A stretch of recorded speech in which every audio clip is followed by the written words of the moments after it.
Okay, good morning, guys. So today what I want to do is kind of walk you through how to do this identity starburst identity chart, okay? Now, I don't want you to get confused because when I told you to, like, you have those guiding questions that I gave you, that's just to give you a better understanding of who Esperanza is. When it's time to do the identity chart, you are writing the aspects that make her who she is. So the way that the chart works is it's telling you to look at certain arrows. So arrows that can say what people think about her and what she thinks about herself. Now, you don't need to go that in depth at this point. Obviously, I want you to just kind of get a sense of who she is, the different personality traits that go in to the person she is. So the way we're doing that is we're taking the story, My Name, okay? And we're using that to build this identity chart, this identity wheel, to see who she actually is as a person. Now, that means that you want to, hang on, get my marker, you want to look at different aspects of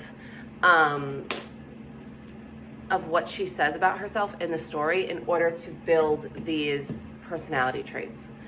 So now one thing we know about her name is it has significant meaning, okay? Now the first line says, in English, my name means hope. In Spanish, it means too many letters. It means sadness, it means waiting. It's like the number 9, a muddy color. It is the Mexican records my father plays on Sunday mornings when he's shaving, songs like Sobbing. So we get that one thing about her is that her name is significant, the name herself, right?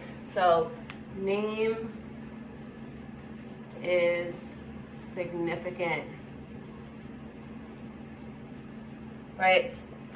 Meaning it has importance. Now, the importance that it has for her parents is different than the importance that it has for her, but that's something that we'll get into later. Okay, then we get more in detail about that. So it was my great-grandmother's name, and now it is mine.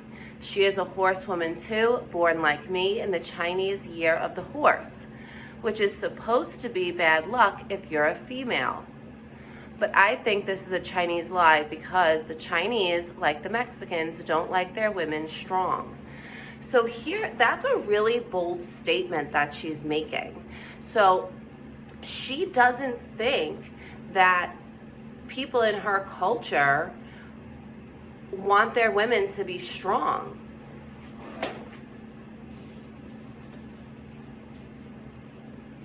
Doesn't think her culture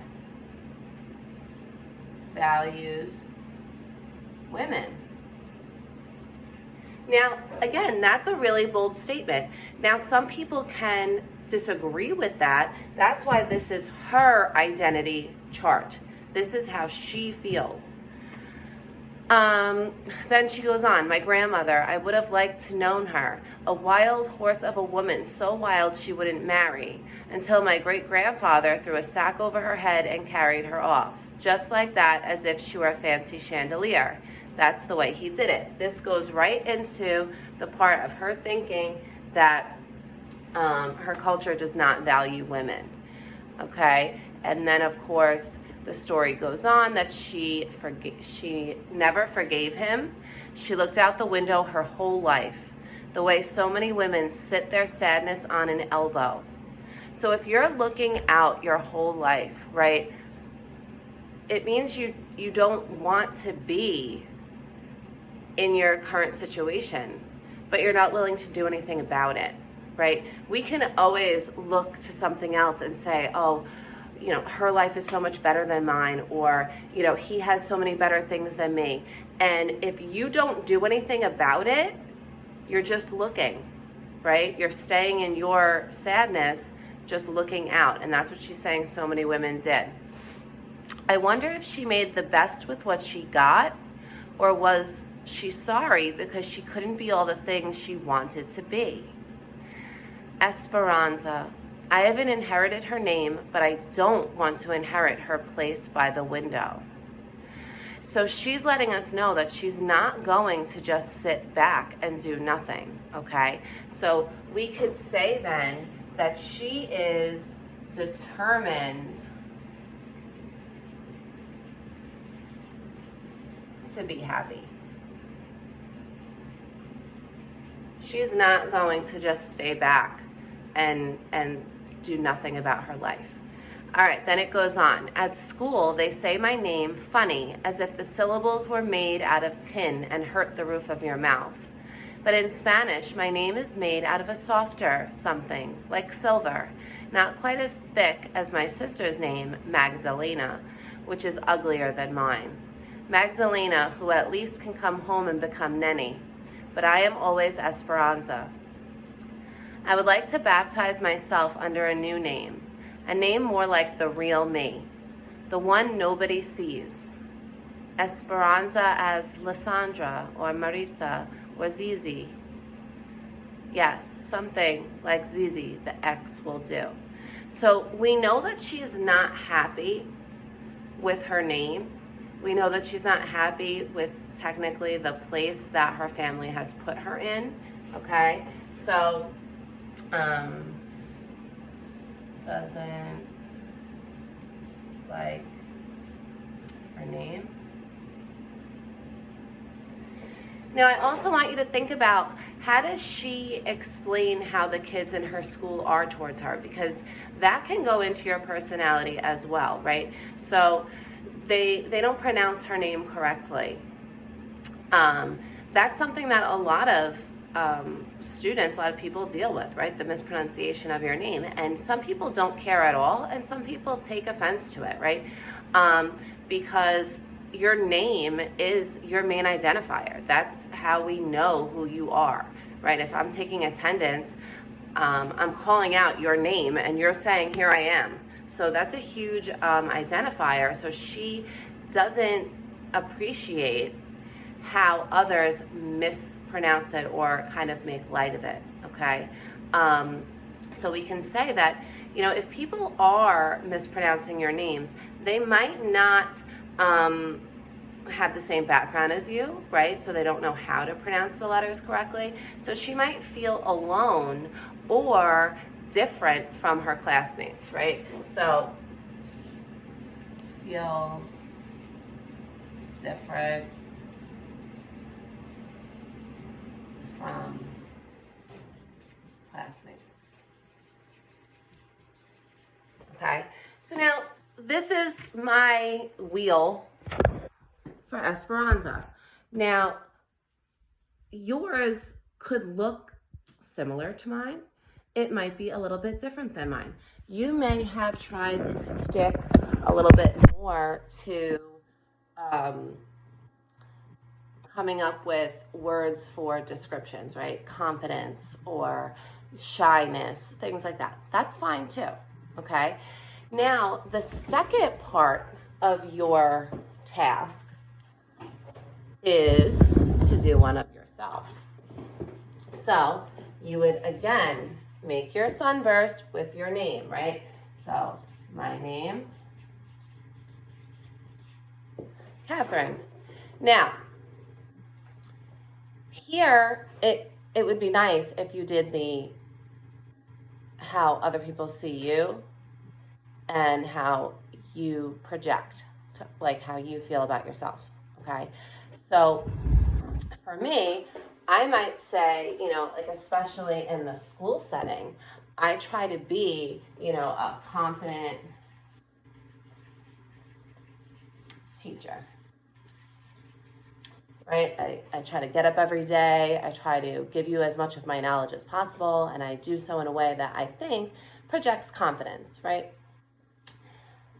But there are certain times in my life when I've been extremely self-conscious or not sure about, you know, what I'm doing, what choices I'm making, right? So I can also say that I've been self-conscious. I worry that I'm not good enough.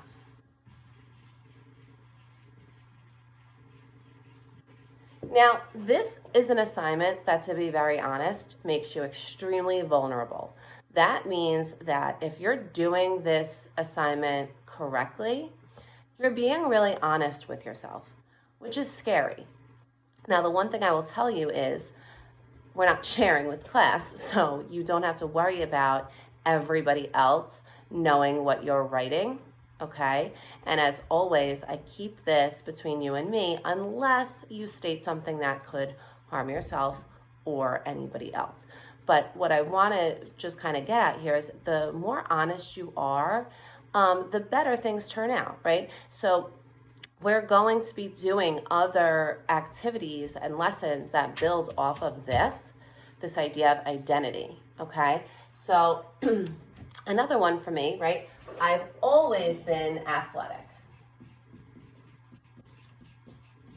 From an extremely young age, I played soccer. I was always running around, playing kickball, things like that. That hasn't changed, even now with my son, with my niece and nephew. Any chance I can get to play, I do. Even, when you guys get down to the main and stuff like that, whenever I would have lunch duty and the kids would have a soccer ball out, I would be playing because that's just my personality, right? I tend to be athletic, okay? Another thing, I like sports. I like to watch sports. I tried to get to your games this year because I enjoy that, right? I love kids.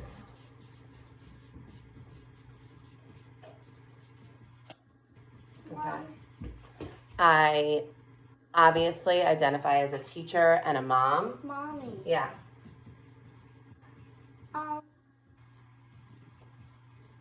One second. Okay, so this is my wheel. Now your wheel can have just as many as mine. You might have more, you might have less. I'm not even done. I'll show you my finished products online. Okay, Anthony, say hi to my class. Hi. All right, watch out. Mommy. All right, so I'm going to put this up with the lesson for today, and this is due on Friday. All right, have a great day, guys. Try to get out in the sun, but socially distancing, not too close to anybody. All right, miss you all.